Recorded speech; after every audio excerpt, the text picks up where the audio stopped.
Here we are at Hampi. Historically, this has been one of the greatest cities that ever happened in India. And many travelers, Portuguese, Italians, Chinese, and people from Arabia, many travelers have described this city as the greatest city of the time in the world. An Italian traveler comes down to say that it is far bigger and greater than Rome. The city covered over 60 miles of circumference.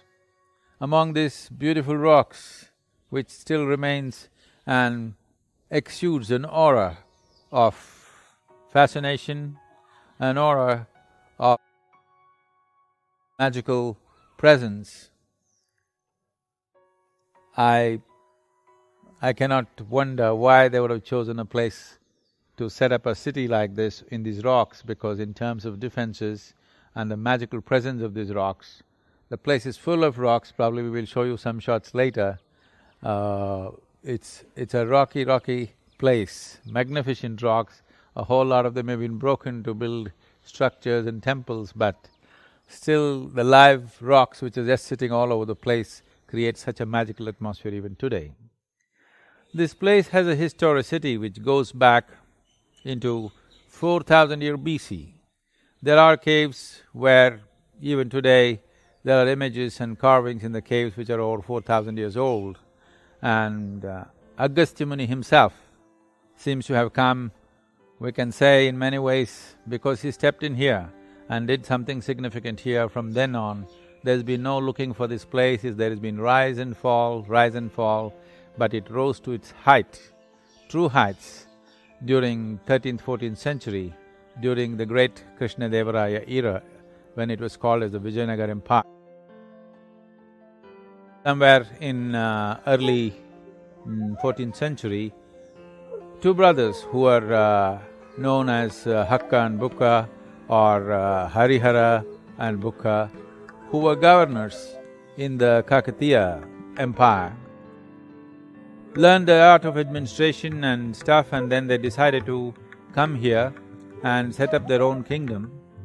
This region was continuously in warfare between the Ballals of the Karnataka and the Brahmini Sultanate, where the northern Mughal emperors were trying to go south.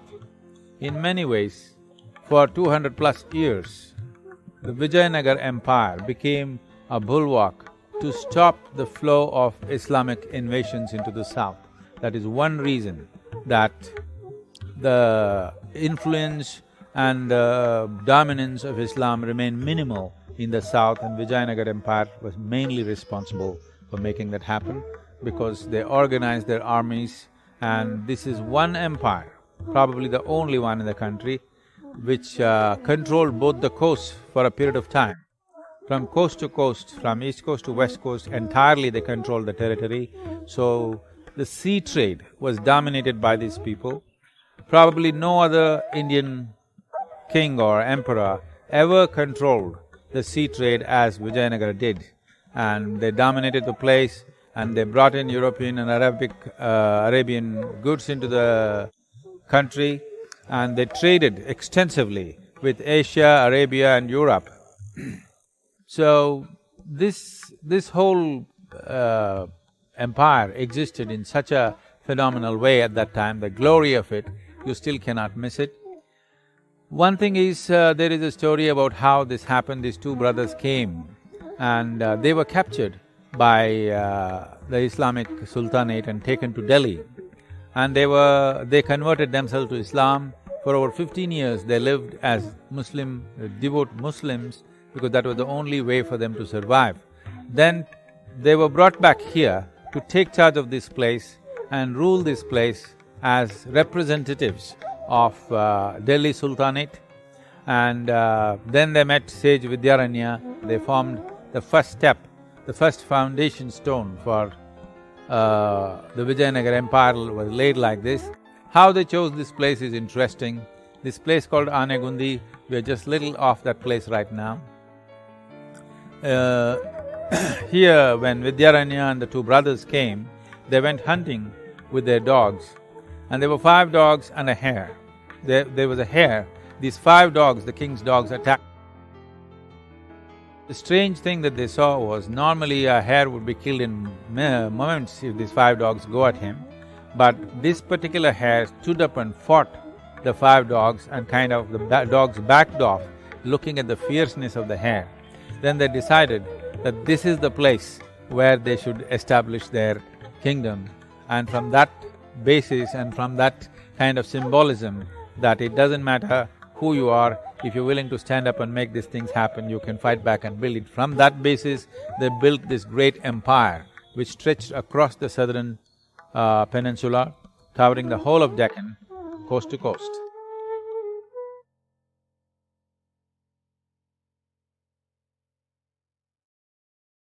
Everything that you can do, a machine can do in future, and that'll be a great day because that means we are on a holiday. Your technologies will bring comfort and convenience, will not bring well-being. Right now, your well-being is still determined by what's around you, not what's within you. Anything that can be built by storage of memory and access to memory and analysis of this memory and expression of this memory, everything that you're doing through your intellect and thinking that is you, can be done by a machine at some point. I'm not the expert to predict when, but definitely it can be done, there's no question about that. But there's another dimension of intelligence within the human being, which we refer to as chitta. What chitta means is, this is a dimension of intelligence where there is not an iota of memory, it is unsullied by memory. What this means is, see, memory is what has made you everything that you are. You have a human form, this is evolutionary memory. You have variety of other memories, that's what makes you a certain kind of person, and so many other things that you are. Your professions, your capabilities, your knowledge, everything is because of memory. But memory is also a defining boundary. The moment you identify with your memory, you say, oh, this is my friend, this one I do not know, this is a person I like, this is a person I don't like, this is all memory. Memory fixes a definition and a defined boundary to your life. What is me and what is you is just a question of memory, that I know this is me and this is you. But there is a dimension of intelligence which we call as chitta, or in modern terminology loosely, it can be called as consciousness. Not being conscious as you and me are, this is wakefulness, this is not consciousness. So, this dimension of intelligence has no memory in it. Where there is no memory, there are no boundaries to it. You will not do that with a robot.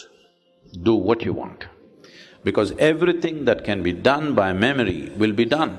Right now, 90% or more of humanity lives by their intellect and their physiological and intellectual capabilities. These things can be built at some point and make them look very real.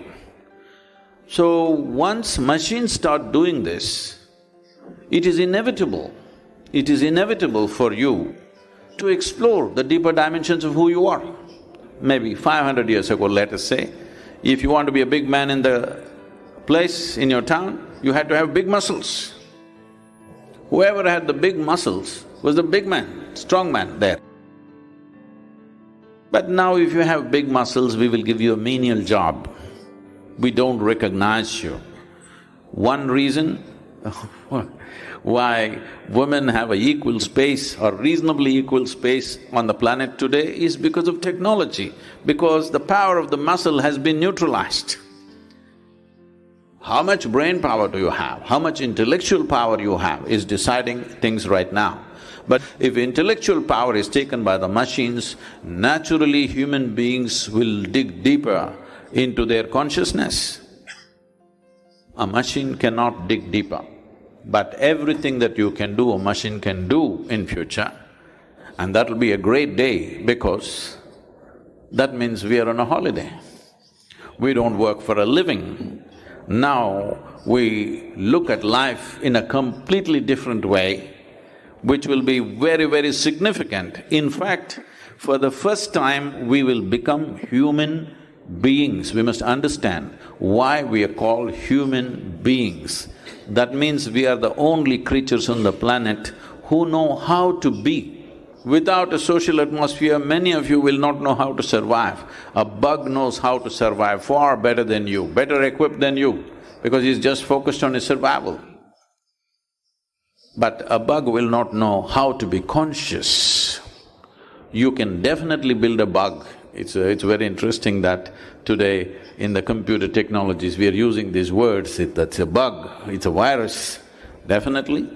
The dangers of this are also there, as the dangers of machines are there even today. For example, the automobiles are killing more people than wars. Every year after year, they're killing. But we have accepted that as collateral damage, it's part of the thing. We're traveling faster, so some people will die. We have come to terms with that. So similarly, maybe we'll have nano-soldiers. Soldiers won't be human beings going and fighting. We sit here and let loose on other people. At one phase it will happen. These things will be terrible, but even now it's terrible. You can just press a switch here and destroy a whole city somewhere else. As these capabilities are coming, we must also strive to upgrade the human being to move beyond the limitations of their intellect and come to a deeper dimension of intelligence, which is life itself, the very source of life itself within us. We have to invest in consciousness. Till now, we've been investing only in our survival, but once the technologies that they're talking about starts becoming a reality, which is already becoming, survival will not even be an issue. When survival is not an issue, we will definitely start investing, but the sooner we invest, with less aberration, we can move into these new possibilities. It's always a double-edged sword. Which way are you going to use it depends on who you are, isn't it? So whether your identity and your experience is very exclusive or your identity and experience is very inclusive, this will determine which shape and in which way the sword will swing. So it is time we make that voice which refers to a dimensionless, a boundaryless consciousness heard. And methodologies as to how to become conscious, as there are technologies to create well-being in our surroundings, there is a science and technology to do the same within us. So, this is not today's thing, this has always been there, it's as old as humanity. But in some generations it is heard loudly, in some generations it sinks, and accordingly human well-being rises and sinks. Any amount of technology, if you don't know how to be, you still are not well. See, look at our own state right now. As a generation of people, we know more comfort and convenience than any generation ever knew in the history of humanity. But can you claim you are the most joyful and fantastic generation ever? No. People are becoming neurotic.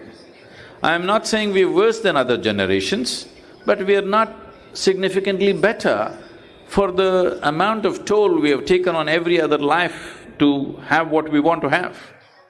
So, your technologies will bring comfort and convenience, will not bring well-being. It's time to focus on that, because already we are at a place where technology is going through the ceiling, we are not matching up. It is like, right now, your well-being is still determined by what's around you, not what's within you. So this doesn't mean love thy neighbor, be like this, go be a good person, be a noble person, this is not about that. Your body and your brain should take instructions from you. If your body and your brain take instructions from you, would you keep yourself healthy and blissful every moment of your life? I'm asking you. If you had a choice, definitely you would. So obviously your body and your brain is not taking instructions from you. This means you're not conscious enough. So we have to invest in that direction. One thing is, if you walk through this city, I'm sure there are hospitals, there are schools, there are toilets and there is everything. But do you have a place where there is a place for people to meditate? There's no such thing. Eastern societies invested heavily in the past in that direction, but today they are also emulating the West and trying to compete with them, losing out on this. But the need for inner well-being will become very strong in the next 20-25 years when technology starts doing most of the things that you're doing and you don't know why you exist. Then the need for well-being becomes super strong. So, if we want to be ready for that day, it's very important that we invest both physical infrastructure and human infrastructure, which focuses on the innermost core of who we are.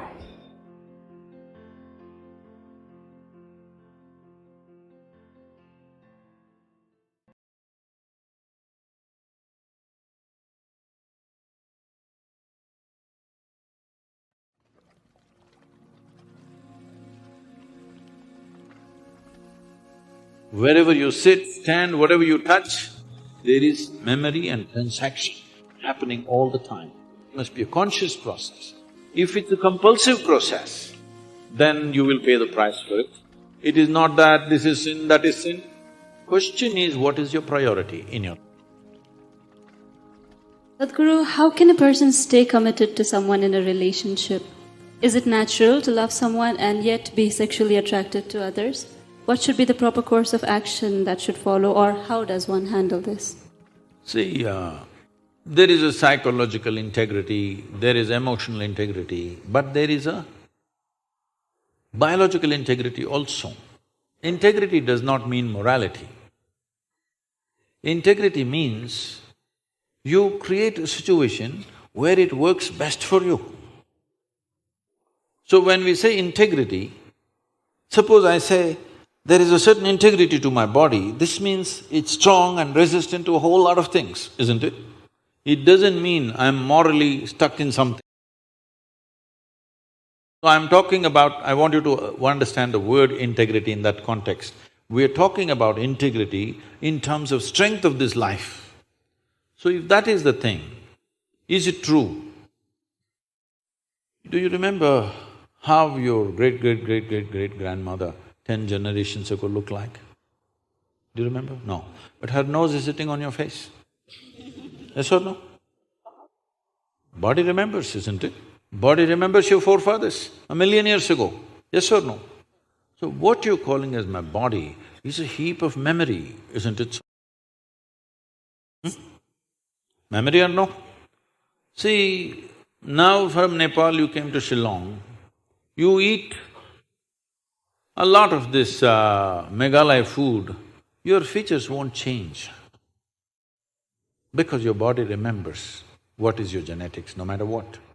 Or you start eating, let's say, cow's food or dog's food, your body will not get confused and become a dog or a cow. Because there is evolutionary memory in this. Do what you want, it never gets confused, isn't it? You start thinking I'm a dog and start barking like one, still the body won't change. Yes or no? Mentally you can, but body has such a deep-rooted memory. So this entire body, what you have, is essentially a certain integrity of memory. If that loses that memory integrity, then you will see it will become vulnerable to so many things. Now, the nature of the body is such that anything that you touch with a certain level of involvement will naturally absorb that memory. Not mentally, physically it'll absorb that memory. Traditionally in this culture we call this runanubandha. You heard of such a word? Runanubandha. What this means is physical memory that you gather. Why people… you will see this with people, let's say in their home, they will go and sit in one place. This will usually the older people you will see, they want to go and sit in the same place. They won't sit in another place. Have you noticed this? Even your dog, He comes, if he wants to sit here, he'll smell this, he'll smell that, he'll smell that, he'll smell that. And after much searching, he will settle down in that particular place. Next time you chase him somewhere, he comes, he goes and sits in the same place. Because there is memory. Today there is forensic equipment where you're sitting here right now, you went away.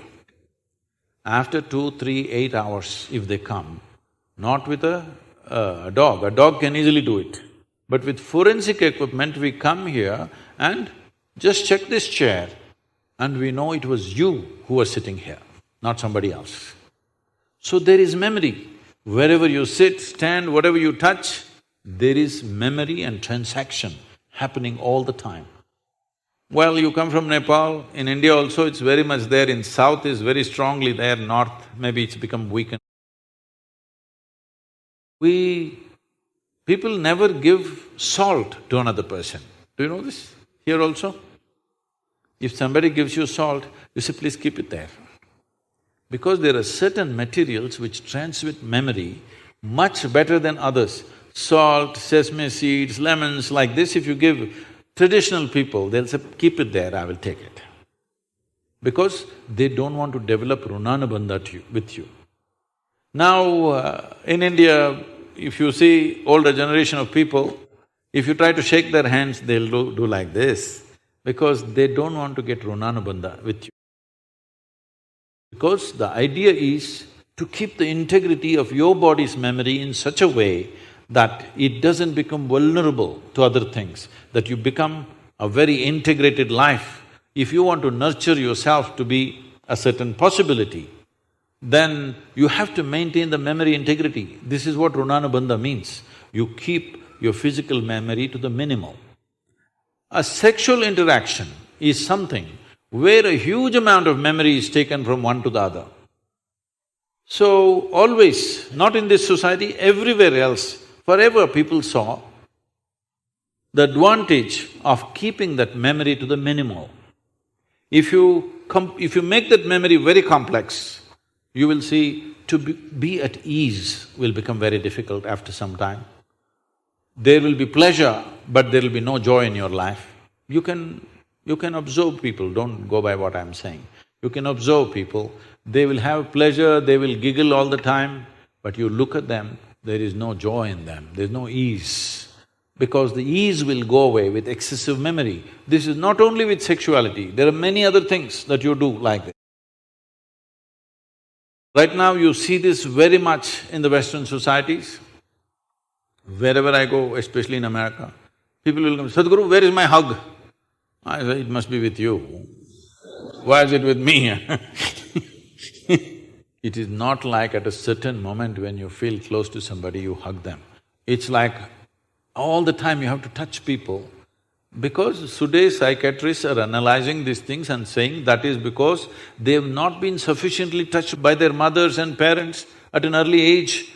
When they grow up, they're desperately longing to touch somebody all the time.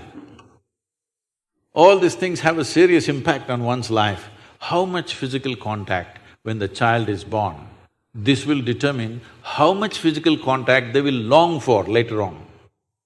And the memory of what an infant picks up from the mother at that time, because till a child becomes 4.5 years of age, in many ways, energy-wise, it's not a separate life. It's still attached to the mother's body. Actually, if by nature if people go till then, they must be drinking the mother's milk and connected up to 4.5 years, that's how naturally it was. So, the energy doesn't mature. At that time, more and more memory that you get from the mother is better and better to strengthen this. But once the child begins to move out and becomes an individual, life is organizing itself. People come to me and say, Sadhguru, can you bless my daughter, can you bless my son? First thing I ask is, how old? If they say 15, 16, 18, all right. If they're over 21, I say no. Because me blessing you, blessing will not go to your child. You may still think emotionally that's my child, but as far as life is concerned, it's become fully separate. Generally, the course of life is considered to be approximately 84 years or 1008 cycles of the moon. The cycles of the moon and our body is very directly connected. Only because our mothers' bodies were in sync with the cycles of the moon, we are born, otherwise we wouldn't be born, isn't it? Hello? So, a full life is considered 1008 cycles of the moon, which will approximately considered as 83 to 84 years. So if one crosses 84, it's considered a full life. In this, the first quarter is the only time when it is connected to parentage. After that, the child must move, because energy-wise, you cannot connect those two lives anymore. So that is when the longing, if you have not created enough integrity within yourself, the longing for another body multiplies. Even though the hormonal phase may be higher between 15 to 20, the longing to bind and bond with somebody increases after 21 years of age, because unknowingly you're like a satellite who fell off the main mother. You come off the motherboard. Now you want to attach to something unless you find some integrity. This is why between 12 and 18, one must do lot of sadhana to strengthen the body so that you don't desperately bind yourself to something or somebody. You must consciously, if you wish to take a partner, it must be a conscious process. If it's a compulsive process, then you will pay the price for it. This is not a question of morality. It is not that this is sin, that is sin. The question is, what is your priority in your life? If your priority is to make this life rise to a higher possibility, then you must be conscious. If you want to somehow live and go, it's okay.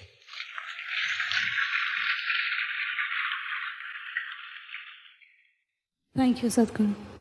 I'm sorry if I discouraged You just answered my question, Sadhguru. Thank you so much for that.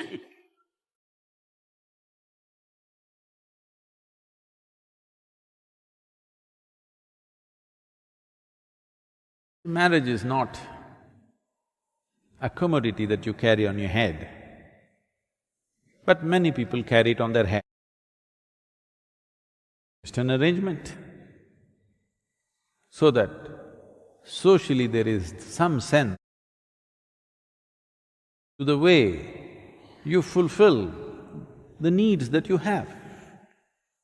A human being has needs, physical, psychological, emotional, financial, social, various kinds of needs.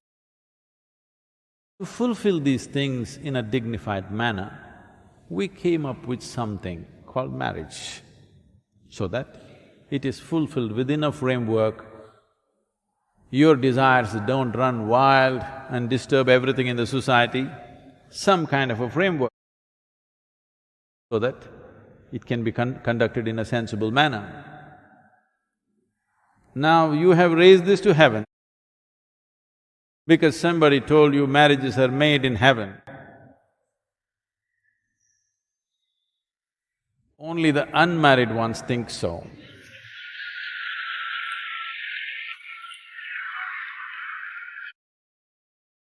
It's just two people, all right? Now, spiritual process is about turning inward. Can I turn inward with somebody else? Marriage is an arrangement to fulfill certain aspect of your life. Don't complicate life by thinking, we will walk together on the spiritual path. There's no such thing. Because spiritual path is not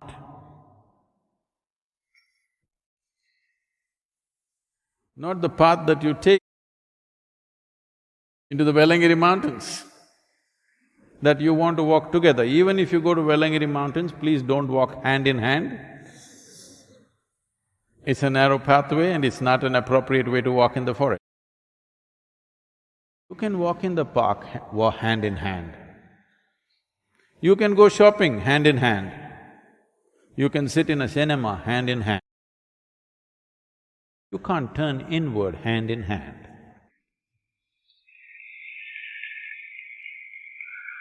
Now, does it mean to say someone who's married? What it means… let's understand this. Someone who is married means somebody who's made an official arrangement for their needs in life. A formal arrangement for simple needs that a human being has, which are biological, which are psychological, which are social, many things. So these arrangements that you have made, conduct these arrangements gracefully, so there will be time and space for you to turn around. If you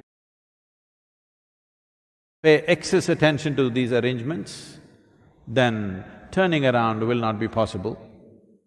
This does not mean if you're alone, you will do it. If you're alone, you may be always looking out. You spend your entire time and life looking out for somebody. That will also not help. If you think your desires, your longings and your needs can be well handled by an arrangement of marriage, all right? Don't try to raise it to heaven.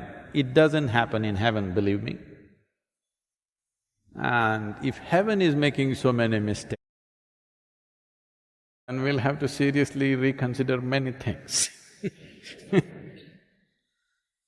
So, of course, in India, we don't blame it on the heaven. We do our own calculation of all the arrangements of stars and planets and everything. We match all the planets and stars very well. It's very easy to match stars because they never fought ever. But to match these two people, that nobody has managed except those two people if they are sensible. If they're sensible, they can manage it. Nobody else can match these two people. Priests have tried, gods have tried, ghosts and goblins have tried, it's not worked and not worked and not worked. Two sensible people, they can manage. If both of them understand the limitations of the arrangement and the possibilities of the arrangement, they can conduct it sensibly. If you try to raise it to heaven, you will see it will for sure crash. So your marriage has nothing to do with your spiritual process, because your spiritual process is an inward journey. But one dimension of this is, to walk alone, people falter. Actually, this question was asked to Gautama, the Buddha. Is it better to walk alone or in company? Gautama looked and said, it's better to walk alone than to walk with a fool.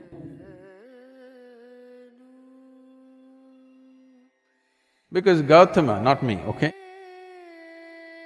Gautama believes only a fool will marry you. It's him, not me, okay?